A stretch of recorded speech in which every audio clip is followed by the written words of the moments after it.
Hello, everyone. I hope you had a nice weekend and that you had time to go outside and do lots of things. I'm just kidding. Bon, pour des raisons pratiques, je change au français, comme ça tout le monde peut me comprendre. Et j'espère encore une fois pas faire beaucoup de fautes des structures de phrases. Je ferai de mon mieux, je vous promets.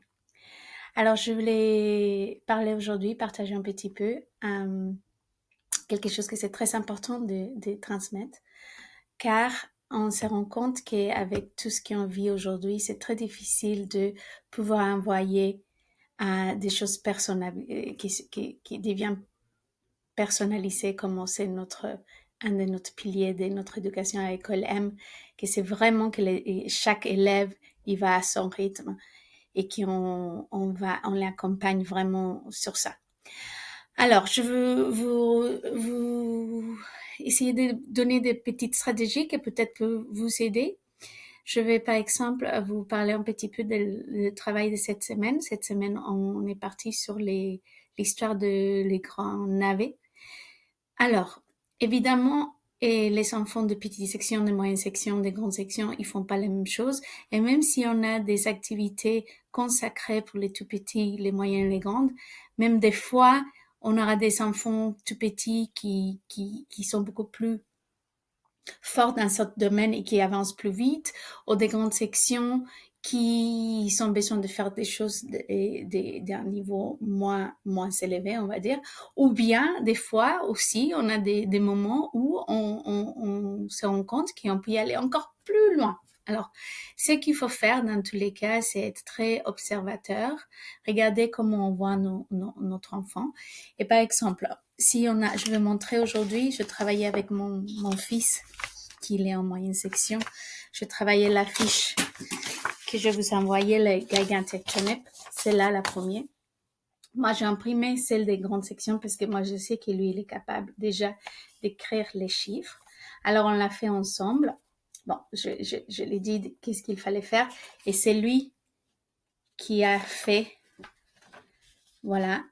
Alors, je sais, pour lui, ça l'a pris un peu de temps, mais il était vraiment dans le temps. Et il était concentré, c'est bien marché, il a colorié à l'intérieur. Tout ça, il a choisi les couleurs qu'il faut. Tout ça, c'est des apprentissages qui sont importants, vous voyez. Et à la fin, il a écrit les chiffres et il a additionné. Évidemment, il faisait la compte avec les images. Et après, il m'a demandé, bon, maintenant je veux faire la maison, est-ce que je dois le faire avec des feutres? J'ai dit, bien sûr, allez-y. Et il a fini. C'était bon, il n'était pas fatigué, il a pu finir. Mais je sais qu'il y a des enfants que les coloriages, c'est un peu compliqué.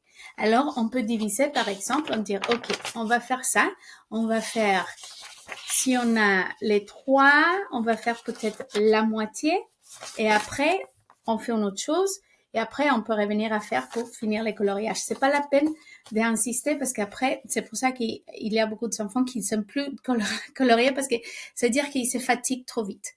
Et si je vois que vraiment c'est très très dur, c'est que je peux proposer peut-être, c'est de dire, OK, on va les entourer, et après, on dessine fur et à mesure, petit à petit. N'hésitez pas à fragmenter les travails. Et si vous trouvez que c'est trop facile, vous pouvez faire des extensions. Par exemple, on me dit, OK, alors, je tourne ma page, je dis, OK, imaginons que j'ai 6 canaris plus 4 chats plus 3 poules. Ça fait combien? Et on peut faire des extensions si besoin. Aussi, par exemple, dans cette autre ça va être la séquence. Déjà, j'avais écrit pour les tout petits, il faudrait déjà les couper pour eux, parce que pour eux, c'est beaucoup de travail de découper. Et s'ils sont ils sont au milieu, on va dire qu'on dit, OK, vas-y, tu coupes la moitié, moi je coupe l'autre moitié. Et ça, c'est un travail que l'idée, c'est de le faire dans le temps. Parce que ça va consacrer, il va devenir, l'idée, c'est de le faire vraiment bien fait, de colorier les navets, de colorier les animaux, de les découper, de les coller. Aujourd'hui qu'on a le temps, je sais qu'à l'école, des fois, on n'a pas le temps, mais ce que Camille et moi, on faisait, c'était que si on n'avait pas le temps de finir, on donnait les vendredis ou la semaine avant de donner les classeurs, on voyait dans notre petit casier tous les travaux qui s'étaient pas finis et les enfants, ils avaient le temps pour finir. Alors maintenant, vous pouvez dire, OK, on va fragmenter le travail. Et si vous trouvez que c'est facile, vous pouvez élargir avec les contenus qu'on vous donne. Vous élargissez selon les besoins de chaque enfant.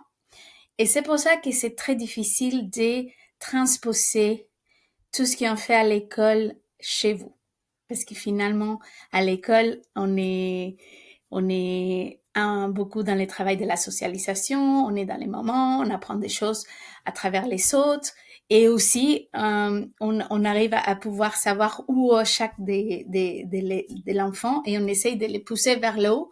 Mais des fois, il a besoin de rester dans un certain niveau pour pouvoir après venir à atteindre cet objectif. Mais des fois, il y a des fois que les gens ils pensent qu'il faut sauter, y aller vite, vite, vite. Des fois, c'est nécessaire de rester dans cette étape avant de passer à la suivante.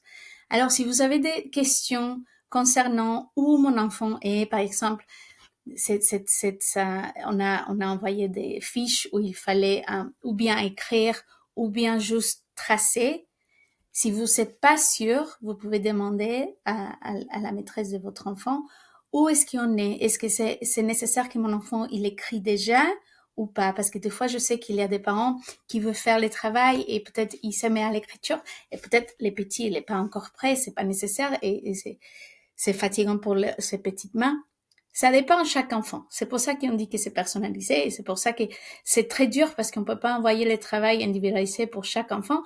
Mais bon, comme ça, on vous donne ces petites deux astuces. C'est ou bien vous fragmentez le travail ou bien vous élargissez. Vous mettez de votre créativité et vous pouvez les faire beaucoup plus longues, beaucoup plus complets et vous pouvez, je sais pas, avec les grandes sections, je sais par exemple qu'ils sont très curieux, qu'ils adorent les animaux. On peut parler, ok, c'est que je sais pas comment on dit en français, ce type de oiseau au début, the canaries, comment c'est un type d'oiseau, on peut parler des autres oiseaux, ou on peut même en anglais voir les pluriels et les singuliers, goose, geese, hen, hens. Voilà, on peut faire beaucoup des autres choses, mais on veut pas non plus vous saturer avec du travail parce que c'est pas non plus le but. Bon, je vous souhaite une bonne semaine. Je pense que vendredi, je serai là avec vous encore une fois, mais cette fois-ci pour préparer une petite vidéo pour les enfants, une chanson, une danse. Je suis en train de réfléchir qu'est-ce que je veux vous proposer les vendredis. Bon, bonne semaine à tous et voilà, n'hésitez pas à envoyer des mails ou oui, des mails pour nous dire si vous avez des questions. Merci, ciao, ciao.